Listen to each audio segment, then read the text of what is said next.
अध्याय 37 भाग 2। तो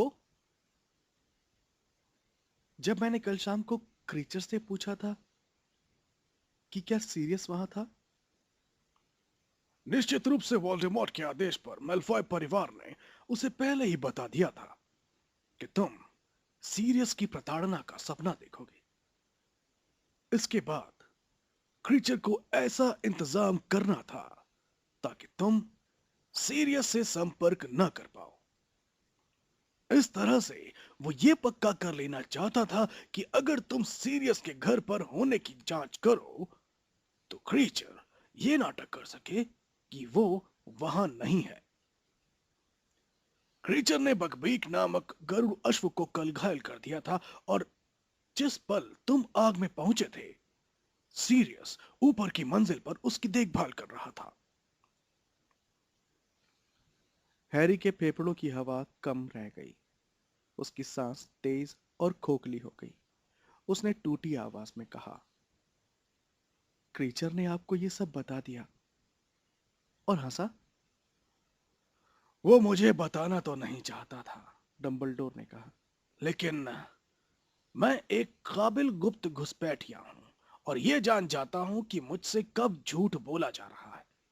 इसलिए मैंने उसे इस बात के लिए तैयार किया कि वो मुझे पूरी कहानी सच सच बताए। उसके बाद ही मैं रहस्य विभाग पहुंचूंगा। हैरी के हाथ उसके घुटने पर मुट्ठियों में बंध गए और वो फुसफुसाकर बोला, और हरमाइनी हम सबसे कहती थी कि हमें उसके साथ अच्छा व्यवहार करना चाहिए। उसने बिल्कुल सही कहा था हैरी। डंबलडोर ने कहा।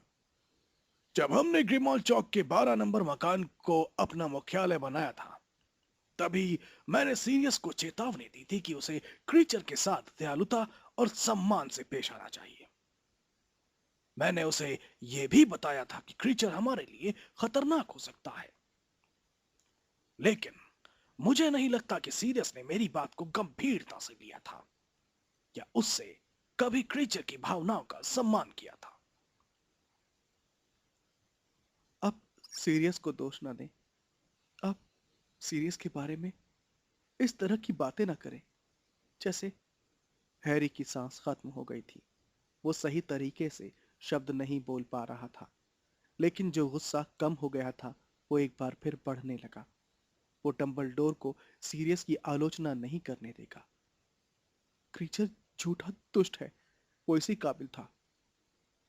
क्रीचर को जादूगरों ने ऐसा ही बनाया है हैरी। हाँ, उस पर दया करनी चाहिए।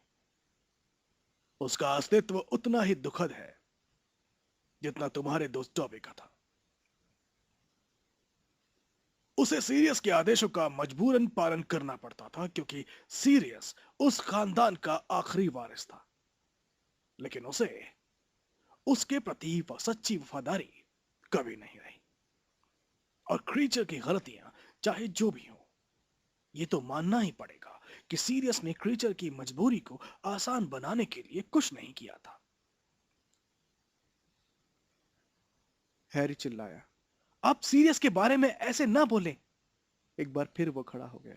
वो आवेश में था और डंबलडोर पर हमला करने के लिए तैयार था, जो निश्चित रूप से सीरियस को बिल्कुल नहीं समझ पाए थे। वो कितना बहादुर था, उसने कितने कष्ट झेले थे।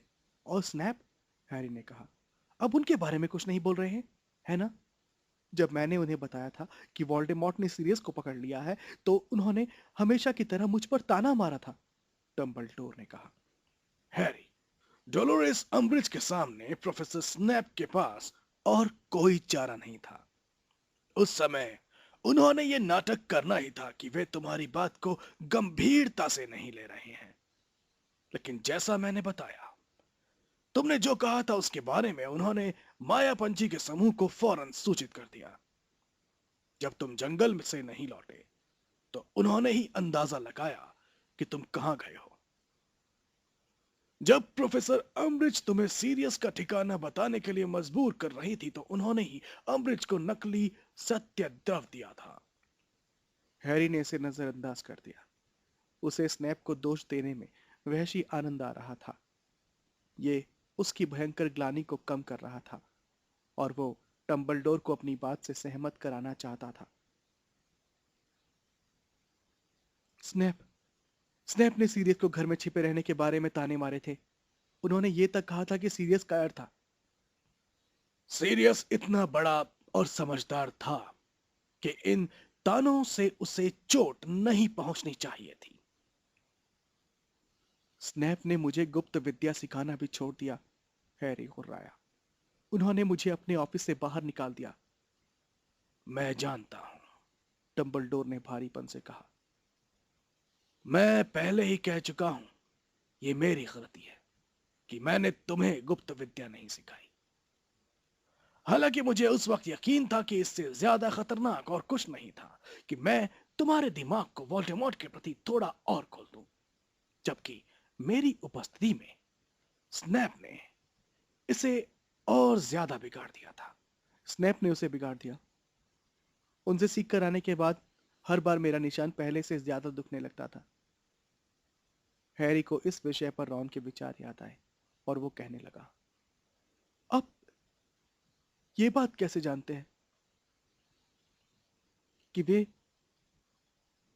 वोल्डेमॉर्ट के लिए मेरे दिमाग को नर्म नहीं बना सकते?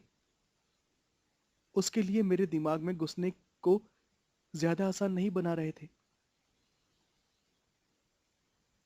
मुझे सीवियस स्नैप पर भरोसा है, डंबलडोर ने कहा। लेकिन मैं भूल गया था बूढ़े आदमी की एक और गलती, कि कुछ घाव इतने गहरे होते हैं कि कभी नहीं बढ़ते।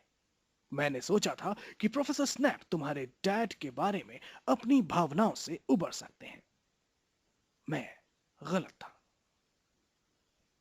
और वे ठीक है ना? हैरी चिल्लाया और उसने दीवारों पर टंगी तस्वीरों के हैरान चेहरे तथा वितृष्णा भरी बुदबुदाहटों को नजरअंदाज कर दिया। ये ठीक है कि स्नैप मेरे डैड से नफरत करे, लेकिन ये ठीक नहीं है कि सीरियस क्रीचर से नफरत करे। सीरियस क्रीचर से नफरत नहीं करता था हैरी, डंबलडोर ने कहा। वो तो उसे एक दास मानता था, एक ऐसा दास जिसमें ज्यादा दिलचस्पी लेने या जिसकी तरफ ध्यान देने की जरूरत नहीं थी। उदासीनता और उपेक्षा अक्सर स्पष्ट नापसंदगी से ज्यादा नुकसान करती हैं। आज रात को हमने जिस फव्वारे को नष्ट किया वो झूठ था। हम जादूगरों ने अपने साथियों से बहुत लंबे समय से गलत व्यवहार किया है और उनका शोषण किया है। अब हम उसी का परिणाम भुगत रहे हैं। हैरी चिल्लाया। तो सीरियस के साथ जो हुआ वो उसका हकदार था, है ना? मैंने ये तो नहीं कहा।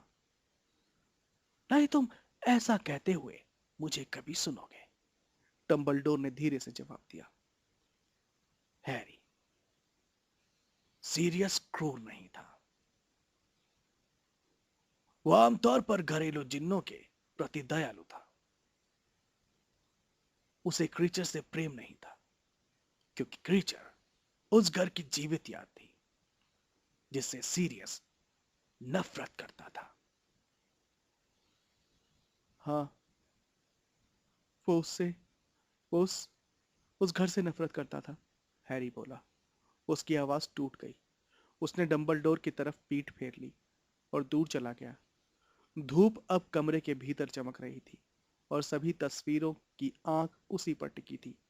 उसे पता नहीं था कि वो क्या कर रहा था। उसे तो ऑफिस भी नहीं दिख रहा था। आपने उसे घर में बंद रखा, जबकि उसे उससे नफरत थी। इसलिए वो कल रात को बाहर निकलना चाहता था, डंबलडोर ने शांति से कहा। मैं तो सीरियस को जिंदा रखने की कोशिश कर रहा था। लोगों को घर में बंद रहना अच्छा नहीं लगता है, हैरी ने आवेश में उनकी तरफ मुड़ते हुए कहा। आपने मेरे साथ भी तो पिछली गर्मियों में यही किया था। डंबलडोर ने अपनी आंखें बंद कर ली और अपना चेहरा अपनी लंबी उंगलियों वाले हाथों में छिपा लिया। हैरी ने उन्हें देखा, लेकिन डंबलडोर की थकान या दुख से वो नरम नहीं पड़ा। इसके विपरीत वो इस बात पर और गुस्सा हुआ कि डंबलडोर कमजोरी के लक्षण दिखा रहे हैं। जब हैरी उन पर अपना गुस्सा और भड़ास निकालना चाहता है तो उन्हें कमजोर नहीं पड़ना चाहिए। डंबलडोर ने हाथ नीचे कर लिए और आधे चांद के आकार के चश्मे से हैरी को देखा।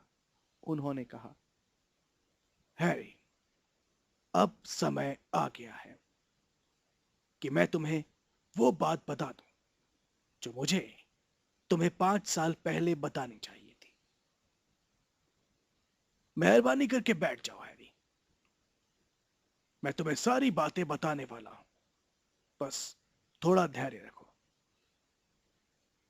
जब मेरी बात खत्म हो जाएगी तो तुम्हें मुझ पर गुस्सा होने या जो चाहते हो करने का पूरा मौका मिलेगा।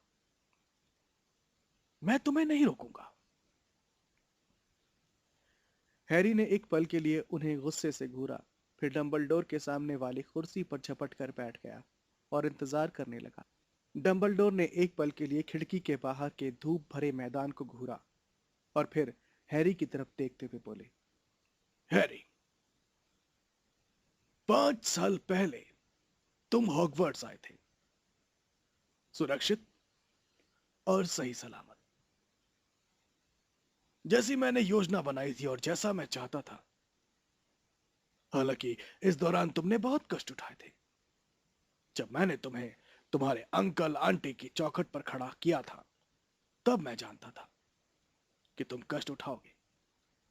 मैं जानता था कि मैं तुम्हें 10 अंधकारमय और मुश्किल सालों की सजा दे रहा हूं। तुम पूछ सकते हो, और तुम्हारे पास ये पूछने का अच्छा कारण है कि ऐसा क्यों जरूरी था। तुम्हें किसी जादूगर परिवार में क्यों नहीं रखा गया? कई जादूगर परिवार खुशी खुशी इसके लिए तैयार हो जाते। तुम्हें बेटे के रूप में पालना उनके लिए गर्व और आनंद की बात होती है हैरी। मेरा जवाब है कि तुम्हें जीवित रखना मेरी प्राथमिकता थी। तुम कितने खतरे में थे, ये बात मेरे अलावा शायद कोई दूसरा नहीं जानता था। वोल्डेमॉर्ट की शक्तियां कुछ घंटे पहले ही खत्म हुई थी, लेकिन उसके समर्थक, और उनमें से तो कई उसके जितने ही भयंकर थे, तब भी स्वतंत्र, नाराज, हताश और हिंसक थे। इसके अलावा मुझे आने वाले वर्षों को ध्यान में रखकर भी निर्णय लेना था। क्या मुझे यकीन था कि वोल्डेमॉर्ट हमेशा के लिए चला गया है? नहीं।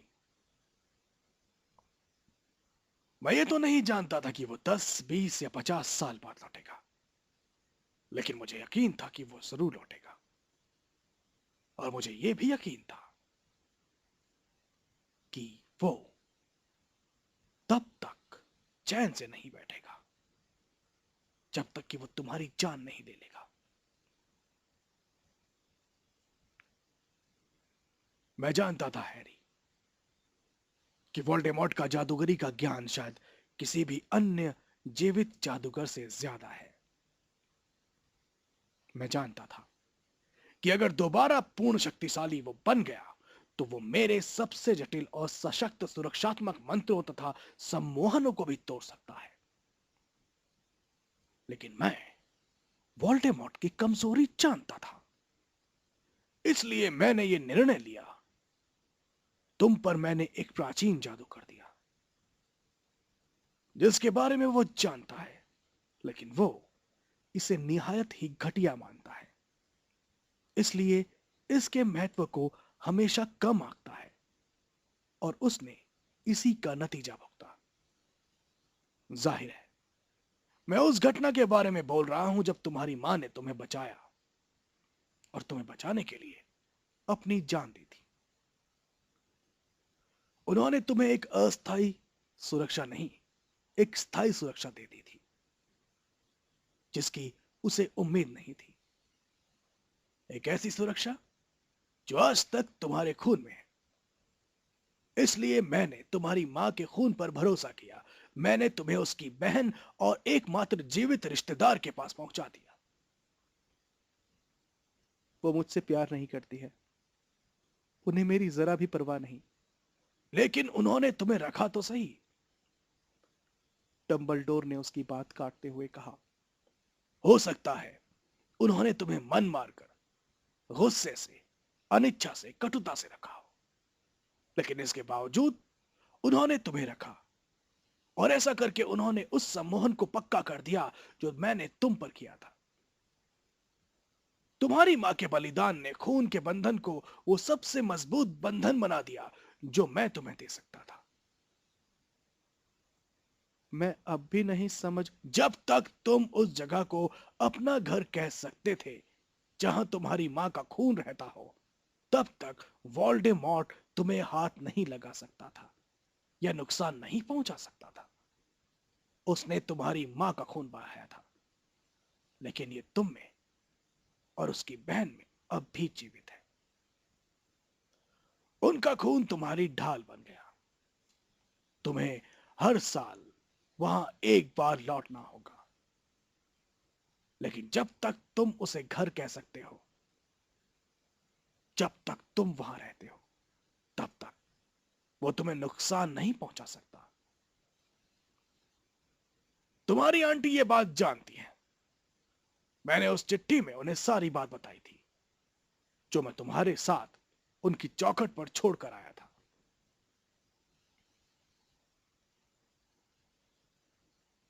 वे जानती हैं कि तुम्हें घर में रखने के कारण ही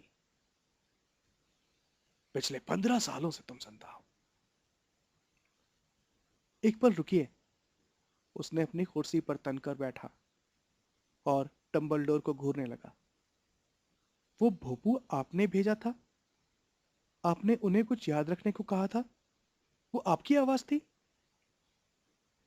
डंबलडोर ने अपना सिर नीचे झुकाते हुए कहा। मैंने सोचा कि उन्हें हमारे बीच में हुए करार की याद दिला देनी चाहिए जो उन्होंने तुम्हें घर में रखकर पक्का किया था।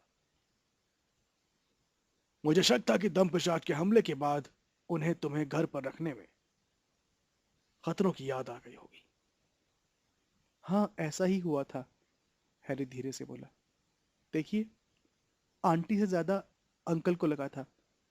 वे तो मुझे घर से निकालना चाहते थे, लेकिन भोंपू आने के बाद आंटी ने आंटी ने मुझे रुकने को कहा था। उसने एक पल के लिए फर्श को घूरा, फिर बोला, लेकिन लेकिन इसका इस बात से क्या लेना देना? वो सीरियस का नाम नहीं ले सकता था।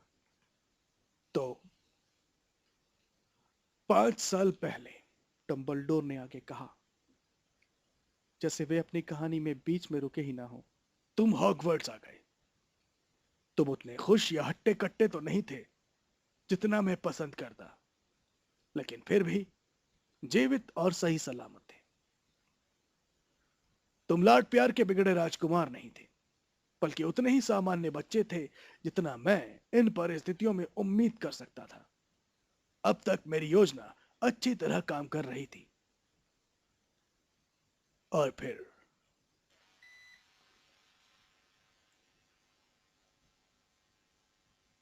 देखो, तुम्हें हॉगवर्ट्स में अपने पहले साल की घटनाएं उतनी ही अच्छी तरह याद होंगी जितनी कि मुझे है। तुमने अपने सामने आई चुनौती का बहुत अच्छी तरह सामना किया, और मेरी उम्मीद से पहले, बहुत पहले, तुम्हारा वोल्डेमॉर्ट से सामना हो गया। तुम एक बार फिर बच गए। तुमने इससे भी बड़ा काम किया। तुमने उसकी वापसी में देर करा दी। तुम किसी मर्द की तरह लड़े। मुझे तुम पर इतना गर्व हुआ कि मैं बता नहीं सकता। लेकिन मेरी इस अद्भुत योजना में एक खामी थी। डंबलडोर ने कहा। एक ऐसी खामी जो मेरी पूरी योजना को चौपट कर सकती थी। मैं जानता था कि मेरी योजना की सफलता कितनी महत्वपूर्ण है, इसलिए मैंने सोचा कि मैं इस खामी को अपनी योजना बर्बाद नहीं करने दूंगा। सिर्फ मैं ही इसे रोक सकता था, इसलिए सिर्फ मुझे ही सशक्त बनना था। और मेरा पहला इम्तिहान तब शुरू हुआ जब तुम वोल्डेमॉर्ट के साथ संघर्ष करने के बाद कमजोरी की हालत में अस्पताल में पड़े थे। हैरी ने कहा, मैं समझ नहीं पा रहा हूं कि आप क्या कह रहे हैं। तुम्हें याद नहीं है? तुमने अस्पताल में मुझसे पूछा था कि वोल्डेमॉर्ट ने तुम्हें बचपन में मारने की कोशिश क्यों की थी? हैरी ने सिर हिलाया। क्या मुझे तुम्हें तभी बता देना चाहिए था? हैरी ने उन नीली आंखों को देखा। हालांकि वो कुछ नहीं बोला, बल्कि उसका दिल दोबारा सरपट भाग रहा था। तुम्हें अब तक योजना की खामी नहीं दिख पाई? नहीं, शायद नहीं। खैर, जैसा तुम जानते हो हैरी, मैंने उस बात का जवाब नहीं दिया। मैंने सोचा था कि 11 साल की उम्र बहुत कम होती है और इस समय बताना ठीक नहीं रहेगा कि तुम्हें कभी भी इस उम्र में ये बात बताना नहीं चाहता था। इतनी कम उम्र में इतनी बड़ी बात झेलना आसान बात नहीं है। मुझे तभी खतरे के लक्षणों को पहचान लेना चाहिए था। मैंने खुद से ये पूछना चाहिए था कि जब तुमने मुझसे ये सवाल पूछा था तो मुझे ज्यादा विचलित नहीं होना चाहिए था, बल्कि उस सवाल का जवाब तभी दे देना चाहिए था क्योंकि मैं जानता था कि एक ना एक दिन मुझे भयंकर जवाब देना ही पड़ेगा। मुझे ये पहचान लेना चाहिए था कि मैं उस दिन जवाब ना देने के लिए बहाना बना रहा था और ये कह रहा था कि तुम्हारी उम्र कम है, तुम छोटे थे, बहुत छोटे। फिर हॉगवर्ट्स में तुम्हारा दूसरा साल शुरू हो गया। एक बार फिर तुमने उन चुनौतियों का सामना किया जिनका बड़े बड़े जादूगर भी सामना नहीं कर पाते। एक बार फिर तुम मेरी उम्मीद से ज्यादा बहादुर निकले। बहरहाल, तुमने मुझसे दोबारा यह नहीं पूछा कि वोल्डेमॉर्ट ने तुम पर वो निशान क्यों छोड़ा था। हमने तुम्हारे निशान के बारे में बातचीत तो की, हम इस विषय में बहुत बहुत करीब आ गए थे। मैंने तुम्हें तभी सब कुछ नहीं बता दिया। मुझे लगा कि आखिर 12 साल की उम्र भी 11 से ज्यादा बेहतर नहीं होती है जो इस जानकारी को सहन कर सके। मैंने तुम्हें अपने सामने खून से सना थका हुआ लेकिन खुशी से लौट जाने दिया। मुझे थोड़ी परेशानी तो हुई कि शायद मुझे तुम्हें सब कुछ बता देना चाहिए था, लेकिन मैंने उसे दबा लिया। तुम अब भी बहुत छोटे थे और मैं उस रात तुम्हारी जीत का मजा किरकिरा नहीं करना चाहता था। तुमने देखा हैरी, तुमने अब मेरी शानदार योजना की खामी देखी। मैं उसी जाल में फंस गया था जिसमें मैंने इसे पहले भांप लिया था, जिसके बारे में मैंने सोचा था कि मैं उससे बच सकता हूं, जिससे मुझे बचना ही था। नहीं, मैं तुम्हारी बहुत ज्यादा परवाह नहीं करता था।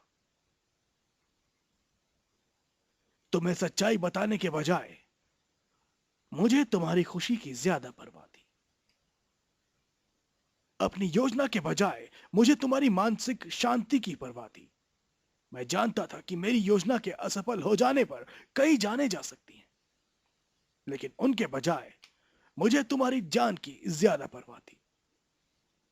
दूसरे शब्दों में, मैंने ठीक वही काम किया जिसकी वोल्डेमॉर्ट हम जैसे मूर्खों से उम्मीद करता है। क्या कोई बचाव है? मुझे नहीं लगता कि किसी और ने तुम पर कभी कोई करीबी नजर रखी है जितनी कि मैंने रखी है। तुम तो कल्पना भी नहीं कर सकते कि मैंने तुम पर कितनी करीबी नजर रखी है।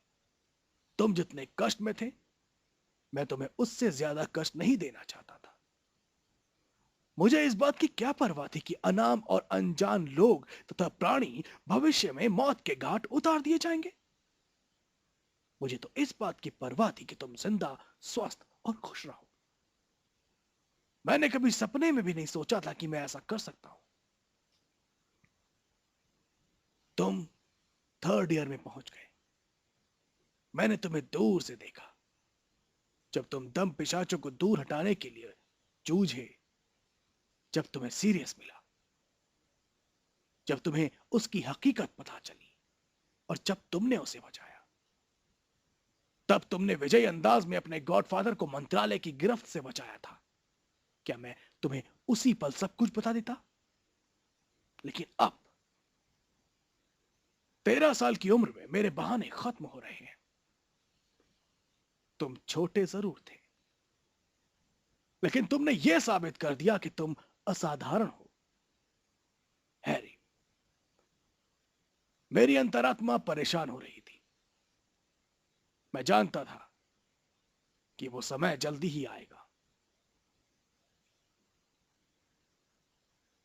लेकिन तुम पिछले साल भूल भुलैया से बाहर निकल आए।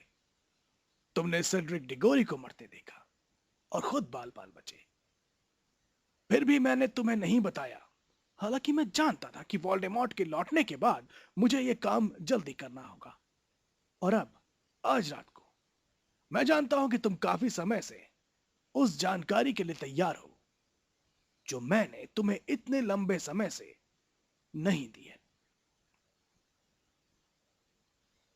क्योंकि तुम यह साबित कर चुके हो कि मुझे यह बोझ तुम पर इससे पहले ही रख देना चाहिए था।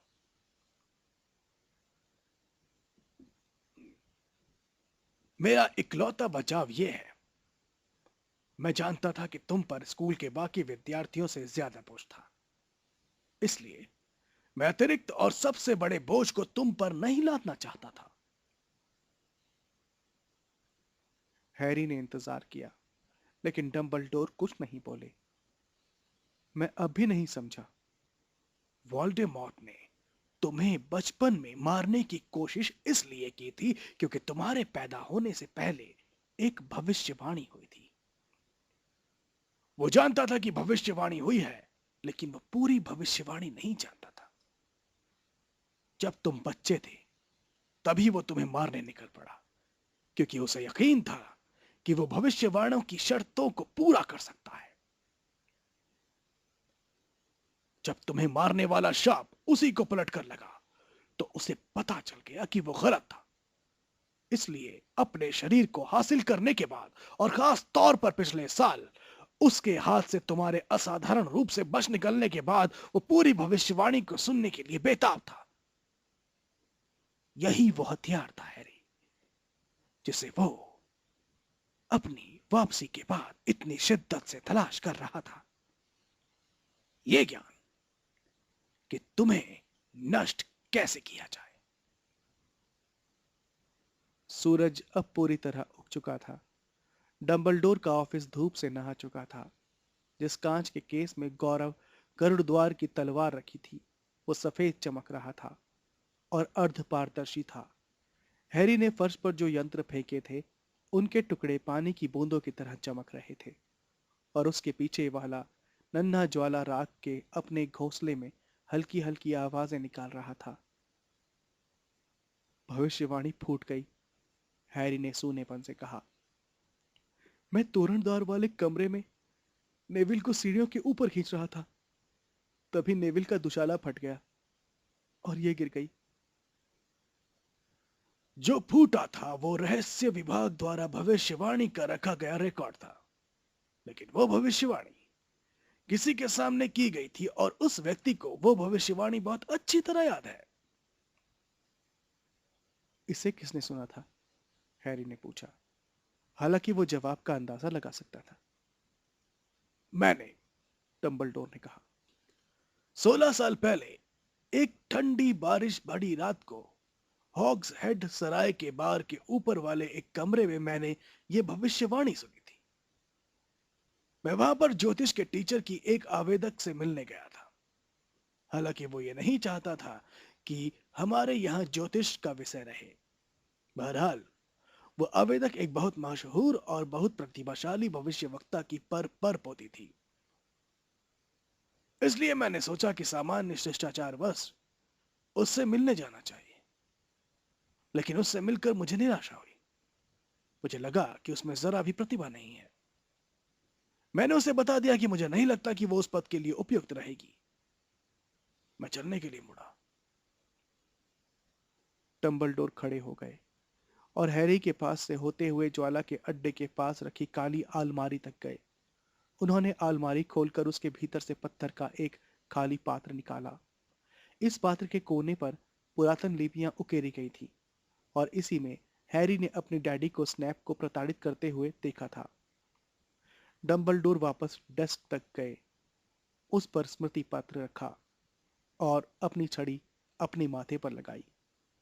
वहां से उन्होंने विचार के बहुत पतले और चांदी जैसे धागे छड़ी पर निकाले और उन्हें पात्र में डाल दिया। वे अपनी डेस्क के पीछे दोबारा बैठ गए और एक पल के लिए स्मृति पात्र में अपने विचारों को घुमड़ते देखते रहे। फिर एक आह भरकर उन्होंने अपनी छड़ी उठाई और उसकी नोक से चांदी जैसे पदार्थ को हिलाया। उसमें से एक आकृति बाहर निकली जो शालों में लिपटी हुई थी। चश्मे के पीछे सिबिल ट्रिलोनी की आंखें बहुत बड़ी बड़ी दिख रही थी। वे धीरे से घूमी और उनके पैर पात्र में थे, लेकिन जब वे बोली तो सामान्य रहस्यमयी आवाज में नहीं, बल्कि कठोर भर्राई हुई आवाज में बोल रही थी, जिसे हैरी एक बार पहले सुन चुका था। शैतानी शहंशाह को परास्त करने की शक्ति वाला व्यक्ति आने वाला है। वो उन लोगों के घर पैदा होगा जिन्होंने 3 बार शैतानी शहंशाह का विरोध किया है। वो तब पैदा होगा जब 7वां महीना खत्म होने वाला होगा और शैतानी शहंशाह उसे अपनी बराबरी का मानेगा। लेकिन उसमें ऐसी शक्तियां होंगी जिनके बारे में शैतानी शहंशाह को पता नहीं होगा और इनमें से एक दूसरे के हाथ से मरेगा, क्योंकि एक के रहते दूसरा जिंदा नहीं रह सकता। शैतानी शहंशाह को परास्त करने वाला 7वां महीना खत्म होते समय पैदा होगा। प्रोफेसर ट्रिलोनी धीरे धीरे घूमती हुई चांदी जैसे पदार्थ में जाकर गायब हो गई। ऑफिस में गहरी खामोशी छा गई। डंबलडोर, हैरी या किसी तस्वीर ने कोई आवाज नहीं की, यहां तक कि ज्वाला भी पूरी तरह खामोश था। प्रोफेसर डंबलडोर, हैरी ने बहुत धीरे से कहा, क्योंकि डंबलडोर अब भी स्मृति पात्र की तरफ देख रहे थे और पूरी तरह ख्यालों में खोए हुए दिख रहे थे। ये क्या इसका मतलब है? इसका क्या मतलब है? इसका मतलब यह था, डंबलडोर ने कहा, कि लॉर्ड वोल्डेमॉर्ट को जीत सकने वाला इकलौता व्यक्ति लगभग 16 साल पहले जुलाई के अंत में पैदा होगा। ये लड़का उन माता पिताओं के घर पैदा होगा जिन्होंने वोल्डेमॉर्ट का 3 बार विरोध किया था। हैरी को महसूस हुआ जैसे कोई चीज से जकड़ रही थी। उसे एक बार फिर सांस लेना मुश्किल लगने लगा। इसका मतलब मैं? डंबलडोर ने उसे अपने चश्मे के पीछे से एक पल तक देखा। उन्होंने धीरे से कहा, हैरी, भविष्यवाणी में एक अच्छी बात है। इसका मतलब पूरी तरह से यह नहीं था कि वो लड़के तुम ही हो। सिबिल की भविष्यवाणी 2 जादूगर लड़कों पर लागू हो सकती थी। दोनों लड़के उस साल जुलाई के अंत में पैदा हुए थे। दोनों के माता पिता मायापंछी के समूह में थे और दोनों के ही माता पिता वोल्डेमॉर्ट के हाथों 3 बार बाल बाल बचे थे। जाहिर है, एक तुम थे और दूसरा नेविल लॉन्गबॉटम था। लेकिन लेकिन फिर भविष्यवाणी पर मेरा नाम क्यों था? नेविल का क्यों नहीं था? वोल्डेमॉर्ट ने बचपन में तुम पर हमला किया। उसके बाद आधिकारिक रिकॉर्ड पर दोबारा लेबल लगाया गया था।